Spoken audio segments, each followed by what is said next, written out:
जो चीज़ें हैं कि खासतौर के ऊपर कि अभी हम जो विश्वकर्मा योजना है तो उसके अंदर हम कुछ आर्टिसंस और जो क्राफ्टमैनशिप है उसको इंक्लूड करने जा रहे हैं, और उसके लिए मैडम ने रिक्वेस्ट भी किया है ऑनरेबल चीफ मिनिस्टर साहब को, and she has already forwarded the letter to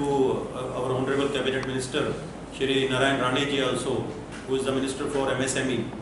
and we are quite hopeful कि वो सब चीज़ें इंक्लूड हो जाएंगी, खासतौर के ऊपर रबर, अगरवुड का और जो बैम्बू का है उसके अंदर आर्टिसंस के लिए, जिससे कि जो हमारे बेनिफिशियरी और जो स्टेट के अंदर जो क्राफ्टमैन्स हैं उनको बहुत फ़ायदा मिलेगा। इसके अलावा जो हम जो अभी वर्क कर रहे हैं उसमें जो ST कंपोनेंट है, तो ST कंपोनेंट के बारे में बहुत सी सरकारों को भी नहीं पता होता, बहुत से डिपार्टमेंट मैंने खुद देखा है यहाँ पे स्टेट में डिपार्टमेंट्स को नहीं पता ST कंपोनेंट है क्या चीज़, लेकिन वो सबसे क्रूशियल कंपोनेंट होता है जिसके तहत भारत सरकार ने इस बारी का जो 2023-24 का जो बजट है वो 1,17,000 करोड़ का एलोकेट किया था, जिसके अंदर से, और वो पूरी 42 मिनिस्ट्रीज को कवर करता है, जिसमें से अभी तक ओनली 52,000 के आसपास का स्पेंड हुआ है, रेस्ट अराउंड 65,000 करोड़ रुपये बचा हुआ है। तो जिसमें 218 स्कीम्स हैं, 218 स्कीम्स हैं एलोन जो ट्राइबल वेलफेयर के लिए हैं। तो हम उनको एक्सप्लोर कर रहे हैं कि कौन कौन सी स्कीम जो हमारा एक जो MOA है, जो हमारा बायलॉज है, उनके साथ मैच हो रही है, और उन स्कीम्स को हम इसके अंदर उठाएंगे। इसके अलावा हम लोग अपना जो नेक्स्ट इनिशिएटिव के अंदर जो हमने बात अभी किया है, तो उसके अंदर हम लोग एक सेंटर ऑफ एक्सेलेंस की बात कर रहे हैं कि एक सेंटर ऑफ एक्सेलेंस हो जिसके अंदर जो पूरा इंडस्ट्री के जो बेसिकली एक्सपीरियंस लोग हैं उनका हम असिस्टेंस लें, और ख़ासतौर के ऊपर कोई भी हमारे डिपार्टमेंट के ऊपर कोई फाइनेंशियल ऐसा बर्डन ना हो, without any kind of financial burden on the department, just on pro bono basis. उसमें भी बहुत जो नामी लोग हैं नेशनल और इंटरनेशनल, वो लोग हमारे त्रिपुरा में और खासतौर पे ट्राइबल डेवलपमेंट के लिए सामने आ रहे हैं। तो आने वाले टाइम के अंदर वो सब चीज़ें करेंगे, और काफ़ी कुछ जो स्कीम्स हैं, जैसा कि अभी मैम ने भी कहा कि उन स्कीम्स को हम अलाइन करेंगे, और बहुत ज़रूरी होता है कि अगर कोई भी स्कीम है, अगर हम उसको बनाते हैं और आम जनता तक अगर उसको पहुंचना है तो सिस्टम क्लीन होना चाहिए, अकाउंटेबिलिटी है, अगर अकाउंटेबिलिटी होगी और एक करप्शन फ्री सिस्टम होगा, जब भी उसका जो बेनिफिट है वो बेनिफिशियरी तक जाता है, अदरवाइज वो नहीं जा पाता, गरीब गरीब होता जाता है, अमीर अमीर होता जाता है। तो इसीलिए आज का जो ये हमारा दिन है, जो एक नेशनल इंटीग्रेशन डे है, नेशनल यूनिटी डे है, जो हमारे आदरणीय जो हमारे एक रोल मॉडल हैं अपना सरदार वल्लभ भाई पटेल जी, उनके नाम के ऊपर ये स्टार्ट हुआ है, और वो एक मिसाल माने जाते हैं, the iron man of India. और उन्हीं के साथ साथ अभी एक जो ये एक सतर्कता पखवाड़ा चल रहा है सेंट्रल विजिलेंस कमीशन का, जिसका जो इस साल का जो थीम जो गवर्नमेंट ने डिसाइड किया है, say no to corruption and commit to the nation. तो हमारा जो TRPCL है, तो we are very much committed saying no to the corruption and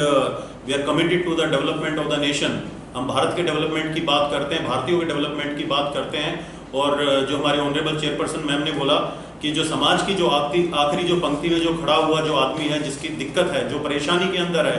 और जो एक ये जो बेसिक जो कंसेप्ट जो हमारे यशस्वी प्रधानमंत्री जी का है, प्रधानमंत्री आदरणीय नरेंद्र मोदी जी का, कि उस आदमी को एम्पावर करना है, तो उसी के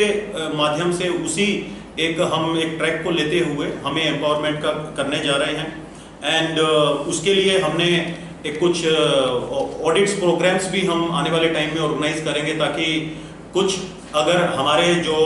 दिक्कतें रही हैं सिस्टम के अंदर, तो वो सिस्टम उन दिक्कतों से बाहर निकले और एक क्लीन ट्रैक उसमें निकाले। दूसरा जरूरी है कि कोई भी चीज़ जो होता है वो टाइम के ऊपर मिलना चाहिए बेनिफिशियरी को, अगर वो टाइम के ऊपर नहीं मिलेगा तो उसका कोई यूज नहीं होता है। तो इसीलिए जो क्लीन जो सिस्टम है, जो क्लीन एक गवर्नेंस है, जहां हम गुड गवर्नेंस का बात करते हैं, तो it should be a quick mobility, it should be A corruption free mobility, and it should be accountable mobility. तो वो हमें चीज़ उनको देना है जनता को। और जो चीज़ें हम पहले नहीं कर पाए, वो चीज़ें अभी हम इम्प्लीमेंट कर रहे हैं, और जिससे कि जो बाकी जो कॉरपोरेशंस वगैरह है उनसे भी हमारा बात चल रहा है कि हम सबको अलाइन करके सबको एक साथ जुट करके लेके चलें। खासतौर पे ST कॉरपोरेशन से भी हमारा बात हुआ है, उनको भी हम अपने अलाइन करके चलेंगे, जिससे कि ट्राइबल्स को और ज़्यादा बेनिफिट मिले। और जो खासतौर के ऊपर एम्प्लॉयमेंट का और स्किलिंग का बहुत बड़ा प्रॉब्लम है त्रिपुरा के अंदर, तो हम स्किलिंग के ऊपर और एम्प्लॉयबिलिटी के ऊपर की फोकस कर रहे हैं। और अगर वो हमारा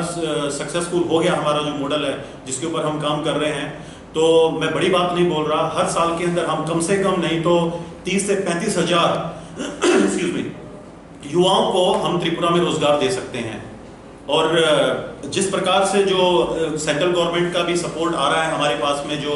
हम लोग वहाँ पे अलाइन कर रहे हैं चीज़ों को, और यहाँ से भी जो स्टेट गवर्नमेंट है उनका सपोर्ट भी इस चीज़ के अंदर मिल रहा है, तो नेवरदलेस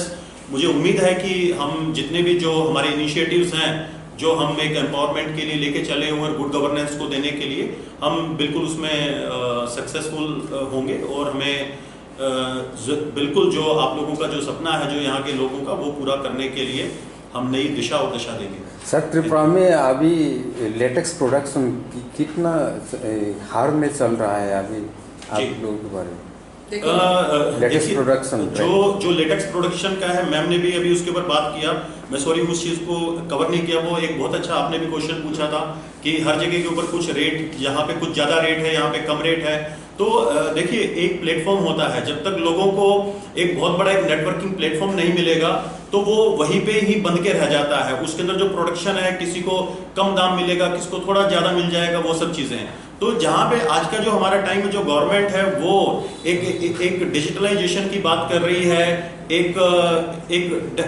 वाइड स्प्रेड नेटवर्क की बात कर रही है, तो उसीलिए हम लोग भी अभी आने वाले टाइम के अंदर जितना भी जो इलेक्ट्रॉनिक जो तकनीकी जो पद्धति है उसके हिसाब से चलेंगे, ताकि जो मैक्सिमम, जैसे ऑक्शंस की बात आती है, तो हमने डिस्कस भी किया था मैडम के साथ में कि हम क्यों ना इसको ई ऑक्शन प्लेटफॉर्म दें। तो ई ऑक्शन प्लेटफॉर्म के अंदर अभी सपोज कीजिए अगर 10 लोग आते हैं उसको खरीदने के लिए, ई ऑक्शन के अंदर पूरे इंडिया से बाहर के लोग भी उसके अंदर आ सकते हैं। और उसके अंदर अगर हम इसको एक एक्सपोर्ट ओरिएंटेड मॉड्यूल के ऊपर अगर हम लेके चलें, तो फिर इसके अंदर जो ग्रोवर्स हैं और जो लेटेक्स जो प्रोड्यूसर्स हैं उनको बहुत अच्छा पैसा मिलेगा इसके अंदर। और फर्दर ऑन अभी हमें कुछ इनिशिएटिव्स के अंदर हम उनको इंश्योरेंस के ऊपर भी बात चल रहा है, ताकि जो ग्रोवर्स और बेनिफिशियरी हैं उनको इंश्योरेंस भी मिले, ताकि अगर उनका फसल या कोई भी